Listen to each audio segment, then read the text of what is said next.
చిన్నతనంలో మన రోజంతా మంచంపై ప్లేగ్రౌండ్లో ఎక్కడైనా సరే దూకుతూ ఆటలాడేవాళ్ళం. కానీ పెద్దయ్యాక దూకడం పూర్తిగా మానేస్తాం.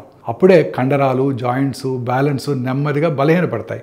మళ్ళీ దూకటం మన జీవితంలోకి ఎలా తీసుకురావాలో దాన్నే రీబౌండింగ్ అంటారు. దీని గురించి ఇవాళ మనం తెలుసుకుందాం. రీబౌండింగ్ అంటే చిన్న ట్రాంపోలిన్పై నెమ్మదిగా దూకటం. ఇది మోకాళ్లకు, నడుముకు నొప్పి ఇవ్వదు. ఎందుకంటే పైనున్న పొర మృదువుగా ఉంటుంది. ఇలా చేయటం వల్ల కాళ్ళ బలాన్ని పెంచుతాయి, పొట్ట, నడుము చుట్టూ ఉండే కండరాలు బలపడతాయి, బ్యాలెన్స్ మెరుగవుతుంది, ఎముకలు బలంగా మారుతాయి. ఇంకా పెద్ద లాభం ఏంటంటే దూకిన ప్రతిసారి శరీరంలోని లింఫ్ ద్రవం కదిలి వ్యర్థాలను బయటకు తీయడంలో సహాయపడుతుంది. ఇది ఇన్ఫ్లమేషన్ అంటే వాపును తగ్గించి మన రోగ నిరోధక శక్తిని మెరుగుపరుస్తుంది. రోజుకు 10 నుండి 15 నిమిషాలు రీబౌండింగ్ కనుక చేసినట్టయితే రక్త ప్రసరణ చాలా బాగుంటుంది, మనసు తేలిగ్గా ఉంటుంది, జీవక్రియ పెరుగుతుంది. అంతేకాదు మళ్ళీ చిన్నప్పటి లాంటి ఉల్లాసకరమైన అనుభవం కూడా వస్తుంది.